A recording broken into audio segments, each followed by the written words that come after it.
What we're going to look at now is a big untapped potential, a potential that some people are looking at hard and thoughtfully, but nothing like enough people are applying their attention to it.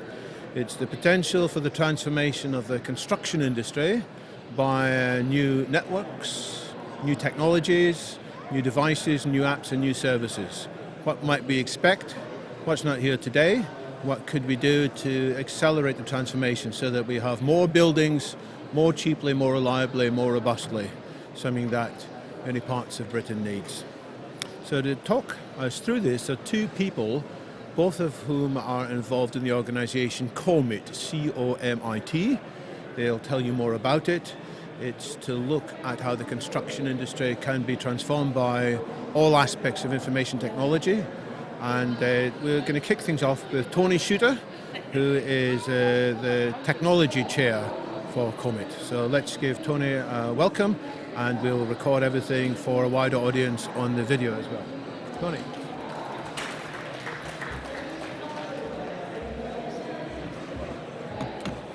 Thank you very much for joining us just straight after lunch. I'm just going to play you a short video before we go ahead, really to outline what we're going to be talking about and the public's perception of construction at the present time.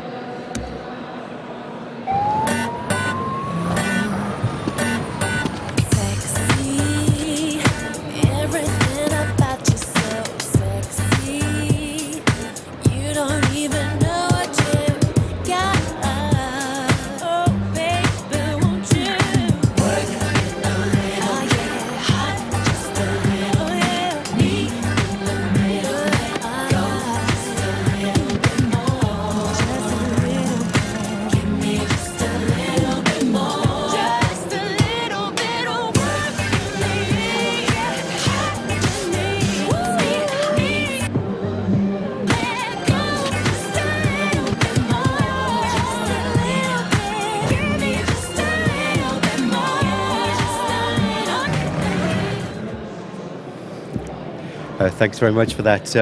It does have a serious note behind it, because if you have a look all the way through that video, you will not see any technology. You'll see toolboxes, you'll see lights, you'll see ladders, but no technology. And that's one of the things that we're trying to address in this presentation today. But before we can look at building better networks, we need to know where we're coming from a construction point of view. Construction's been around a long time. 70% of the trades were invented 5,000 years ago. The Romans brought plumbing 3,000 years ago. We had electricity 250 years ago. But it's really this digital revolution that we're really having a problem with in construction and trying to get that onto site. Hence the question, Colin, where's the tech? So why bother? Well, construction is worth £90 billion to the UK economy.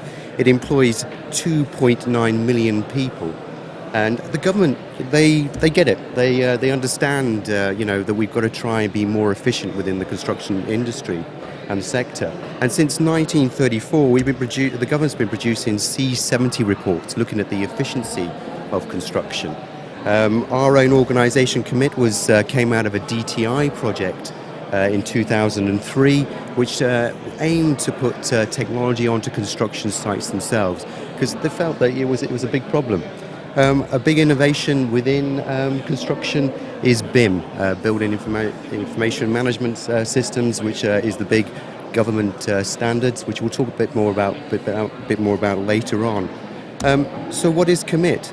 COMiT is an organisation, as I've already alluded to, is that we try and get technology onto construction sites, and these are some of our members. Most of the tier 1 contractors, which is most of the big players in the industry. A lot of the clients' organisations like Crossrail, HS2, Network Rail, and we kind of bring our technological partners, construction, and the clients together to kind of like test out new technology. I alluded to BIM. This is the government's way of trying to get standards of technology efficiency onto site. This is just one small part of it, and if you want some bedtime reading, I could spend the whole day talking about BIM, and really it's really about from design to destruction of the asset, how we track that all the way through. And there's huge technology that's required for that, everything from AI through to asset management, any type of technology you can think of.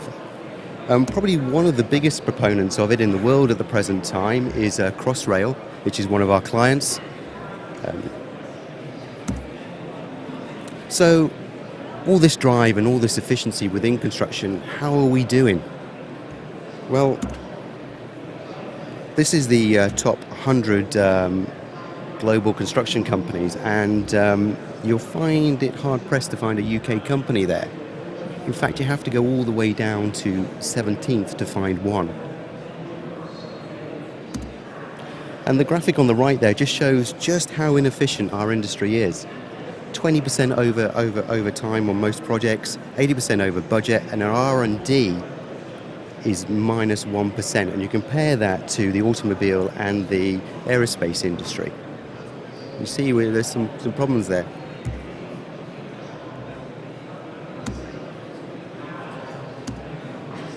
So technology, that should be the answer to it all, isn't it? Technology makes us more efficient. It makes us better. So how are we doing? Oh, there's construction, just above agricultural and hunting. I know we've got agriculture next. So we're just about beating those guys, but not by far. So why is it that we have been struggling getting technology within the construction industry? What is it? What is the foundations that this industry is built on? I'm going to try and put it into a real simplistic terms because it's quite a complex question, but a lot of it's to do with price. When a lot of contracts go out to tender, there's a competitive bid, and it is a really competitive business. A lot of our members are working on 2% gross profit, which is not a lot if you think about all the risks that are involved in it. And technology is a big risk when you put it onto site. So, for example, if you're building a house and somebody comes to you and say, hey, look, it's going to cost you $200,000, or you can have an automated bricklayer and it's going to cost you $250,000 to build the house, most people are going to go for the $200,000, and that's the same in our industry. The second barrier to it is that most construction projects are unique, and they are a project in their own right. So what you get is created this silo, and you get a project manager who's appointed by the construction industry, and his job is to make as much money for the construction company as possible. So you even get it, he's competing with other project managers within his organization, so you don't get a share of ideas. And you can get it that one project manager will not talk to another project manager within it, because that basically is his competition.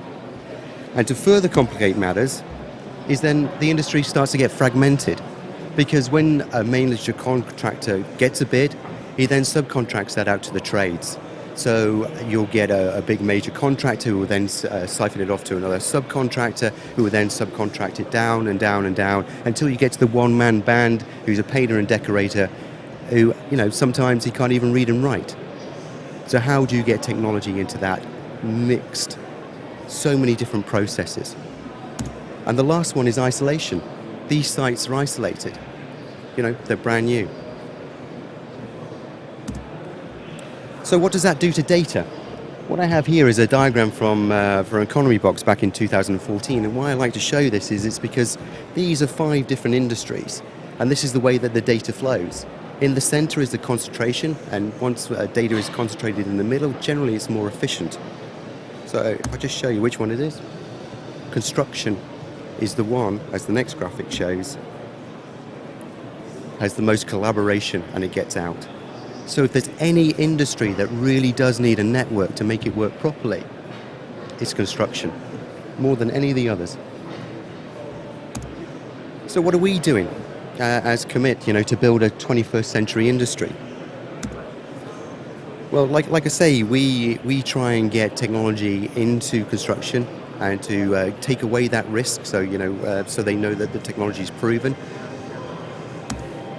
Changing behaviour, cultural behaviour. This is a project we got going with Thames Tideway, which is the £1 billion project to update the London Victoria sewers. And what we're doing is we're creating a portal here, because safety is one of the key aspects on a construction site. It overrides everything else. And here we have where health and safety managers can download health and safety templates for each technology, running from helmets through to mobile tablets, to use of mobile phones and drones in the tunnels themselves. We're also getting to, as you can see on the left-hand side, the way that most construction sites work is that they'll have a big map, a big drawing.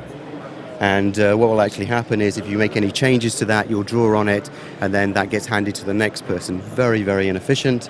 As you can see on this expo, is that people walk past it, it gets ripped, it gets damaged, it gets tea stains on it and coffee cup mugs. And on the right-hand side is the full max, where basically it's a 3D cube. Almost, where virtual reality is pumped into it of the site, where they can walk around. And we're moving in very isolated pockets this transition to the digitalization of the construction. The drone project, which is the project I lead myself in COMiT, is one where the drone automatically goes over the site. This is the Plumstead railway station, where we take photogrammetry, take lots and lots of pictures, stitch them together, get them off site and create a 3D model straight through to the decision makers. Then it helps us with things like payment schedules, looking for snagging lists. It really does a huge amount of efficiency. In every way, we are an innovative business, but we're being held back by some of those variables that I talked to you about before.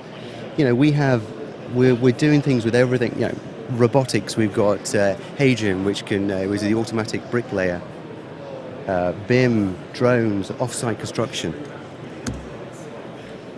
But the one thing that's holding us back is the networks. And like I say, construction needs it very much so. Just before I hand over to my colleague Steve, who's IT, who does IT for Wates, is there anybody here been on a construction site? So there you go, Steve, there's the challenge. So I'll hand over to Steve, who's going to talk next about the actual network itself. Thank you very much.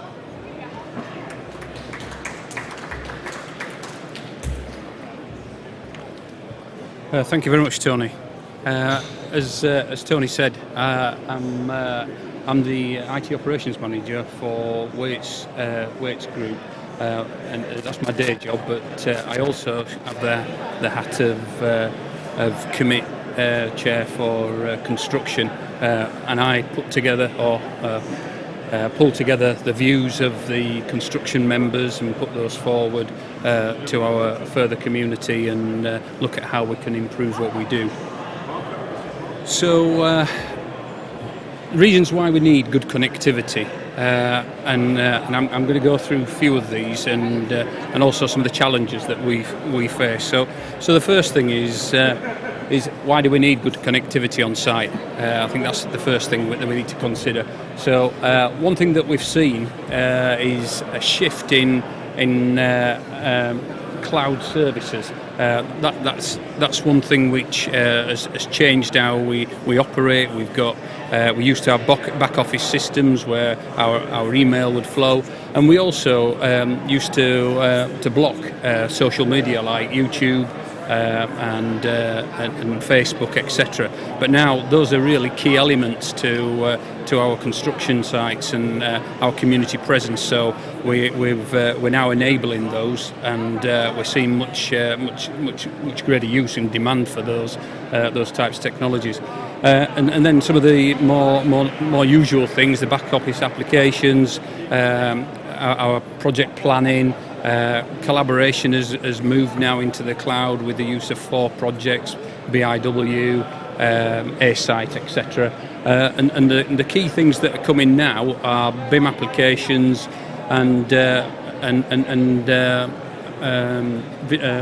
virtual reality and augmented reality. Those are the real killers for bandwidth, and we'll just kind of go through and see how that pans through. So I thought, first of all, it'd be worth just having a look back at how we've used mobile technology within construction, and we saw 1G, first generation mobile. We didn't really warm to that in construction. That was in the 80s. We continued with two-way radios and landlines. 2G came along, and we're using them now on site just as a talk and text device. Not until 3G did we start enabling some of those mobile applications like snagging, mobile forms, etc., all those kind of things. And then 4G came along, and now we've got enough bandwidth to be able to work on the models that Tony alluded to in BIM. So now we can get a real good picture of what we should be building on our construction sites. So, as we said, COMiT is all about projects and doing the things that the construction industry ought to be doing without our input. But given that budget challenges are there, that's our role. And one of the key things is projects. So one of the projects that I've very close to my heart, as I said, I'm IT operations manager. I'm really keen to ensure that our sites are connected appropriately for them to be able to do the best they can on the project and ensure that they work on time, on budget, and deliver a good return for the business. So I think, as it says up there, it's an old challenge. We've looked at it before. So why do we need to kind of consider it again? I think one of the aims and objectives of looking at this project again is to kind of look at what technologies have we got that have changed. Because one of our challenges is that we have to go to lots of different supply chain and manage lots of different suppliers to get the right products and services to provide the best connectivity. So what this project's looking to achieve is to come up with a toolbox that we can use managed through one supply route, SLA'd, and hopefully give us the kind of bandwidth that we're looking for. So some of the barriers to providing connectivity. The main one is all our sites aren't in central locations, and so quite often we're in brownfield sites in the middle of nowhere. There's no existing connectivity, so we've got to run out new lines or look for alternative solutions. So and again, we're expected to set up very quickly. Client expects us on site as soon as we've signed the contract, so we need to have a presence on site as soon as possible. And then, contrary to common belief, 4G isn't widely available across the UK. We see this time and time again. So I'm hoping that what we see in 5G is something different to what we got with 4G, which was more of the same of 3G. So I'm really interested to see how that's going to pan out and how we're going to get the coverage that's required for construction and the other industries. One other challenge we've got is quite often we put our cabins where either the car park or something's going to be put later on in the project. We're very tight on space on projects, so we inevitably need to move the cabins. So that's a consideration. If we've spent a considerable amount of money putting a fibre connection in and we've got to move it, it's going to take a long time to move that connection and additional costs. So certainly fixed lines are a bit of a challenge for us. And as I said, it's the time it takes to get those fixed lines in the first place, those fibres. We all hear about the problems that we get with OpenReach. They won't carry out the survey on site until we've got the cabins in place, and like I've said, it really is taking us more than longer than it should to get those in. So we are reliant on other connectivity means. And then the other challenge we've got is again, contrary to common belief, high-speed broadband. The likes of FTTC isn't widely available as everybody thinks. quite often you can get it in your home, but they're not targeting the outer locations that we're putting our sites. So it's very usual. I think we've got something like 25% of our sites that are able to use and take advantage of the FTTC type products that BT offer. And then, of course, the high cost is the biggest barrier. So any of the solutions that we come up with have got to be affordable. As Tony alluded to, we're on, if we're lucky, 2% margins. So it's a big consideration factor. And quite often, when we're squeezing the prelims and the costs down for the project, the IT costs get taken out so that we stand a chance of winning the job. So not ideal. So what's the impact of having pro connectivity to our sites? So the first one is we can't get access to our back office systems, so that delays our site teams going out to sites, and that obviously has the impact of they don't know what's happening on site, they don't know what the subcontractors are doing, and they're having to do round trips between regional offices and that have got good connectivity and they can access those systems, and then when they're back to site they're struggling to work.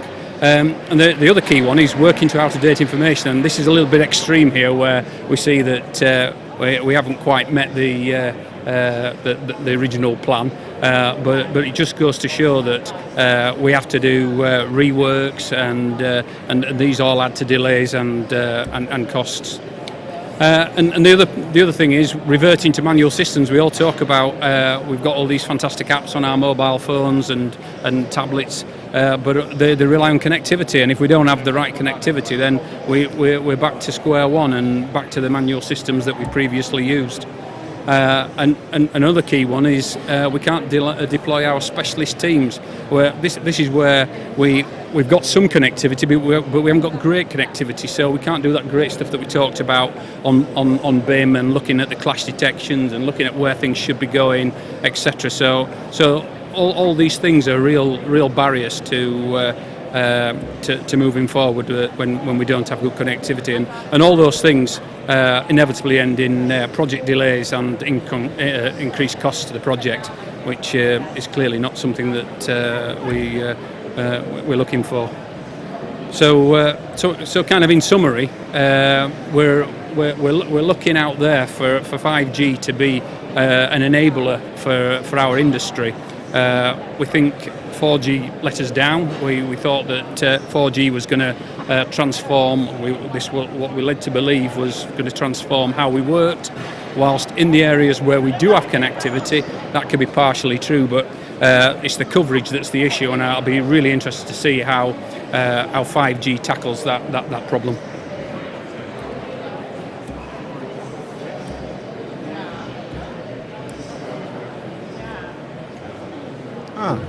Thanks very much. When you seem to have shot off the end of your slides. Indeed, yes. We might bring them back in a minute. Thank you. So thanks very much to both Tony and Steve. Okay. I'll give you that mic between you. So there you heard it. 4G has let down the construction industry. 4G promised a lot, gave lots of expectations, but in reality it didn't deliver much.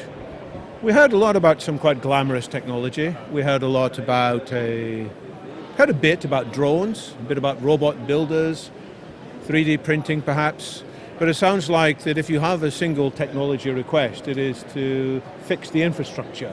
Absolutely, it's the key enabler to technology in construction. I'm just trying to get this back on screen again. There we go, panel construction. So who are you actually in discussion with to ensure that this time the networks live up to their promise? Is it something you're in discussion with governments with, or with various network providers? We've talked to BT on many occasions, BT OpenReach, and we've done trials with them, haven't we? And it all comes down to money at the end of the day. For example, it is harder to get fibre onto an industrial site than it is a residential site, I mean, you only have to go to London Victoria, for example, and you can see that, there's overcapacity there and you can't get fibre. These they're just, if the money isn't there for them, so it's down their priority list. Rather than building an infrastructure that we can put the technology on, it's driven by accountants. So BT not giving you much positive feedback here? They're saying, well, we can't do it because there's no money in it for us? That's absolutely correct. We were part of a forum called the UKCG, which UK Contractors Group, which looked at trying to tackle this head-on with BT, and we went to very senior people within BT, and they came back and said that they weren't prepared to take the risk. We could show them that the end customer would need to use their services, but they weren't prepared to accept that. Now, how do other countries manage? There are other countries that you listed before. Do they have the same situations and problems? That's hard for us to comment on, really, because we're UK-based primarily. I suppose we have an old infrastructure here that we're trying to, from Alexander Bell, trying to fix. We're using copper for the last mile. But even a lot of that is aluminium, actually, that isn't up to grade to carry a broadband. So it's not even the copper in there for the last mile. In terms of the mobile networks, again, they're private limited companies who are trying to make a profit, and they go where the population is rather than the coverage. So are you advocating nationalisation of these institutions, that they're no longer driven by having to make profit, but doing what is necessary for the overall goodness of the country? No, not at all. We just want signal, thanks. You want signal by one means or another. And if they're not seeing enough revenue from it, do you think that you would pay more for it, or do you think other customers would pay more for a better signal? I think if we could get a guaranteed coverage and signal, a true SLA, then I'm sure that the construction industry, as along with lots of other customers, would be prepared to pay for that. But it's just when you subscribe to the services currently, you're not guaranteed getting anything at all. But what I heard is you've only got a 2% margin in many of these projects. Have you got enough in that 2% to pay more to keep the network providers profitable? I think it's a balancing act. I think there'll be a compromise between because what we can't do is we can't continue as we are, because we're only just making those 2% margins. So I'm sure that if we can enable the sites with the appropriate technology and connectivity, then we would become more profitable. There's another aspect to this as well, and that's the clients themselves willing to pay for some innovation. You see, the best one I've ever seen is an open book policy, where basically the contractor and the client realised that the contractor's got to make money, and they had an open book policy, and innovation flourished within that project. It was delivered on time. Actually, it was delivered before time. It was a housing project. And innovation flourished. So it's got to come from the client as well as from the construction industry itself. Is there anybody in the audience who represents BT or any of the other infrastructure providers who wants to speak up in defence of existing practices? Or any other questions from the audience? Yes, please. Could we get a mic round to the front here? Thanks. It's coming. Now, you've been on a construction site before. I think you put your hands up. So yes, I work for Tata Communications now, but I used to work for BT in the construction sector, and we were having these debates 25 years ago about greenfield sites and getting multiplexes on the site. Just a question. I mean, you alluded to it. I mean, BT by their license have to provide fibre into whatever you're building. It's the duration. We can finish the project by the time we get the fibre in there. So. It's not really a solution. Okay, but eventually they've got to supply fibre into the building anyway. Correct, and it's the timing. That's what we were arguing, was why can't you, there's going to be some construction in there. We've got the list from Glenigan's, etc., so you can see the pipeline that's coming, so why can't you put the infrastructure up there up front? And they weren't prepared to take that risk. Would you build your own fibre from the site? Because you can. It's not something we looked at, to be perfectly honest. I think part of the Rapid Site Setup project is absolutely looking at all options. So we will be talking to network providers and we will be going through all those options. Can I get your card at the end? Indeed, yes. And do you have any other comments yourself based on your experience in Tata construction? No, I work for Tata Communications. Tata but Communication, before yeah. telecoms, I did a stint with Burdens. Have you heard of Burdens? They're like a merchant. And it's not the slide you saw. I fully agree with the fragmentation of the industry, but you've also got the manufacturers. You've got people like Polypipe, for example, who need to play their part here, and all the suppliers have got to be on board as well for this to work. And I think you're asking them to invest in IoT technology or 5G technology on their products. And I don't know if there's any sort of industry board that's applying pressure on these guys to sort of come to the table. I think it's just the Morgan Sindels and the Balfour Beaches of this world who are talking to you, and they don't have all the answers themselves. No, indeed. But other industry Thank groupings have grown up over time in different in other non-construction industries. Maybe COMiT's role could expand. You keen to take more responsibility to make this transformation take place, or have you already got plenty on your plate? It is a big task because, as you say, you alluded to, everything is fragmented and trying to bring everything together is very, very difficult. I think what we'll see in the future is the construction industry is going to be attacked by the technology companies. The tier one companies are really logistic companies, would you say? Yeah. So what we're going to see is we're going to see Amazon coming into it, and we're going to see what kind of companies like that, those technology companies, to see what they can bring to the table. And is that a threat or an opportunity?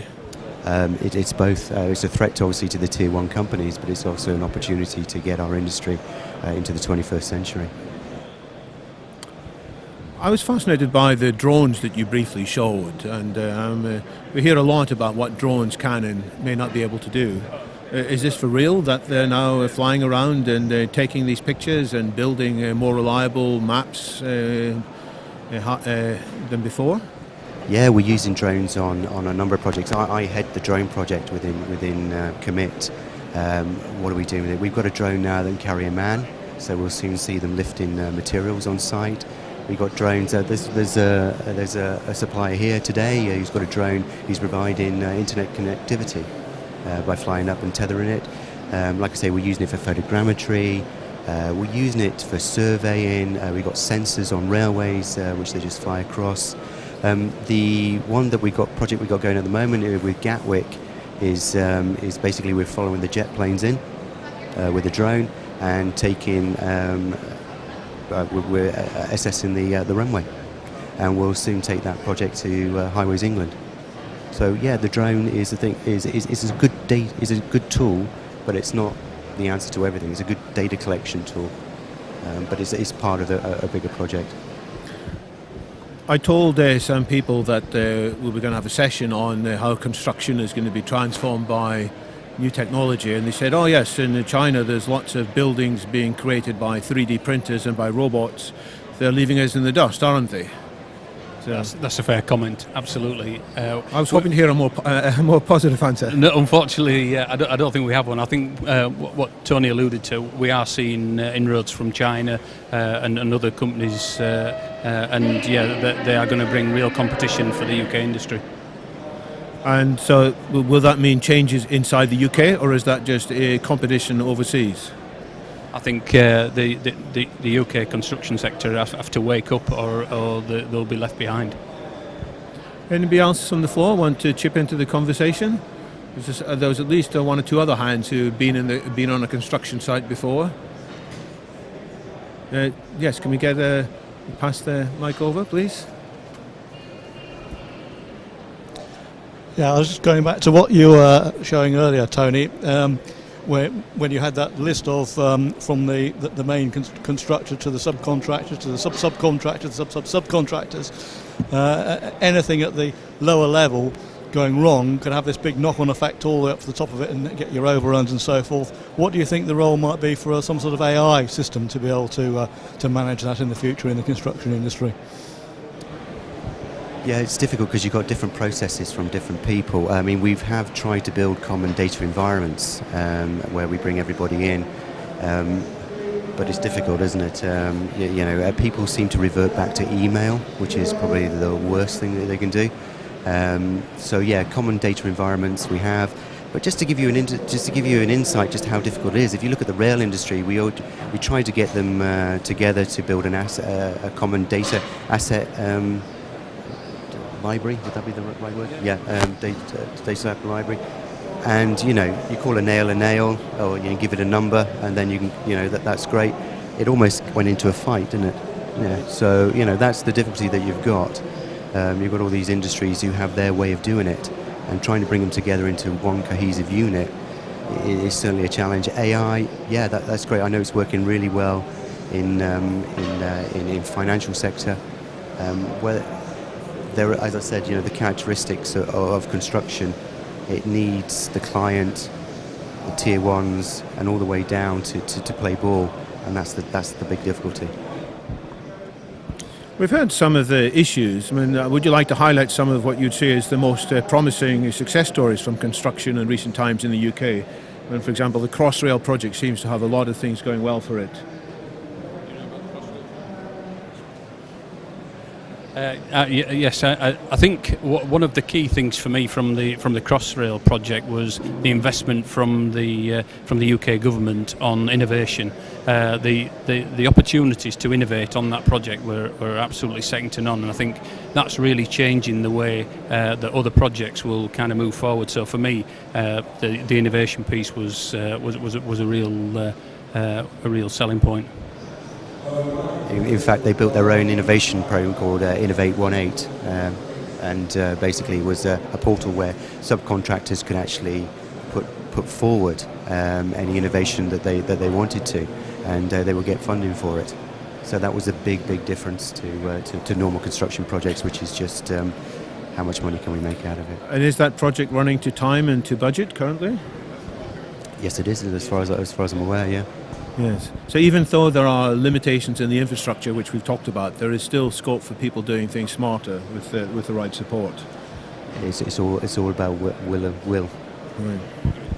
And Steve, can you say a little bit more about what Wates itself is thinking of doing in terms of its roadmap for improved construction practices?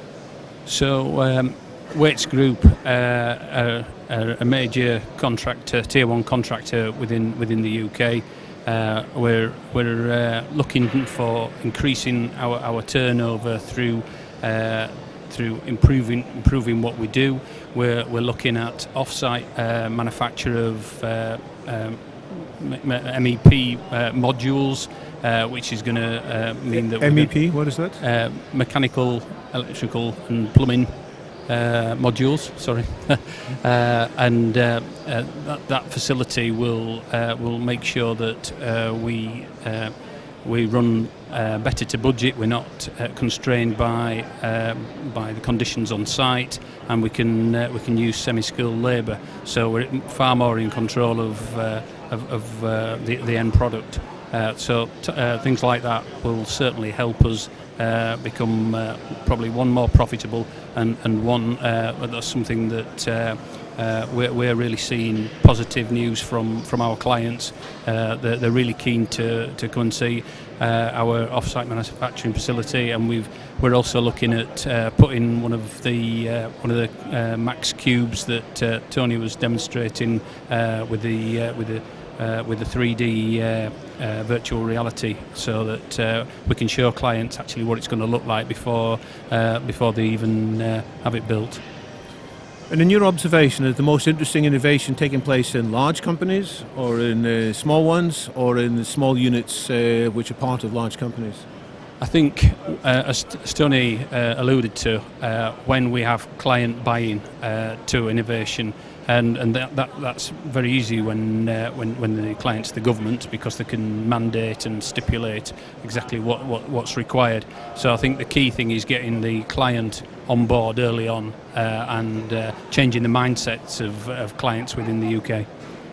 And maybe a final question. If you were advising people coming to university, maybe some of your family members or friends of family members of friends, if they're thinking of learning, go into the construction industry, would you encourage them, or would you tell them to study some of these other industries instead?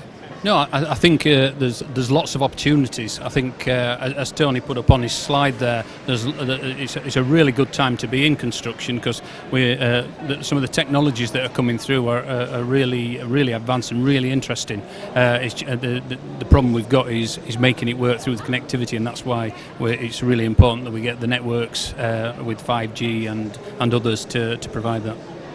And we really do have a skill shortage in the industry, so it's we do need to fill a lot of vacancies. So if people develop the right skills, there's good prospects for a job for 5 or 6 years at least before the robot builders come along and nudge them aside. No, absolutely. I think we've looked at. There's been papers written on this, and at our current rate, we're going to run out of people within the next 10 years. So it's definitely a good career if you've got that interest. Do you want to say something from the floor before we wind up? Yeah. Where's the mic gone?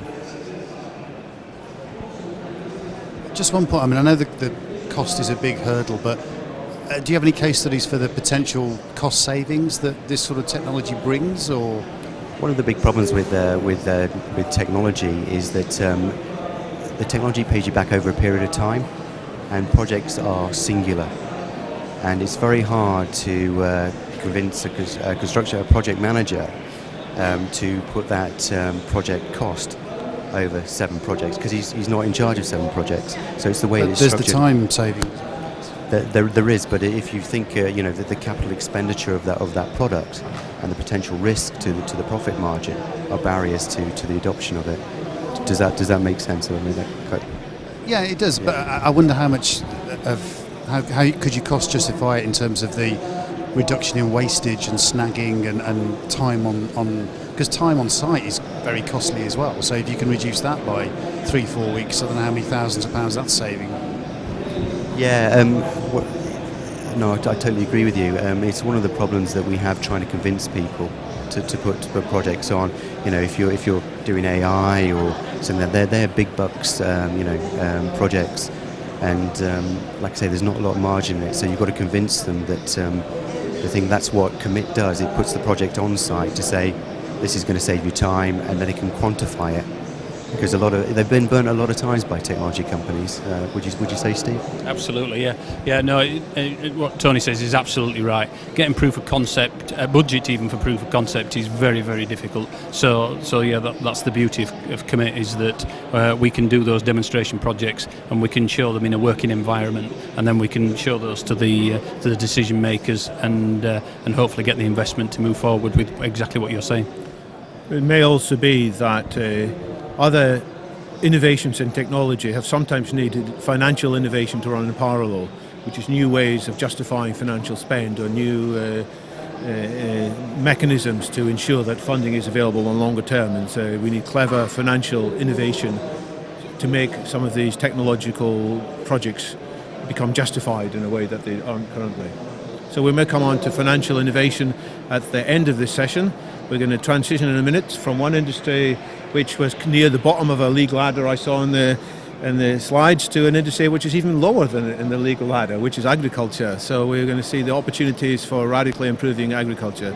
So let's say a big thanks to Stephen and Tony for sharing insight to which in an industry which maybe many of us haven't thought anything like as much about as we should. Thank you so much.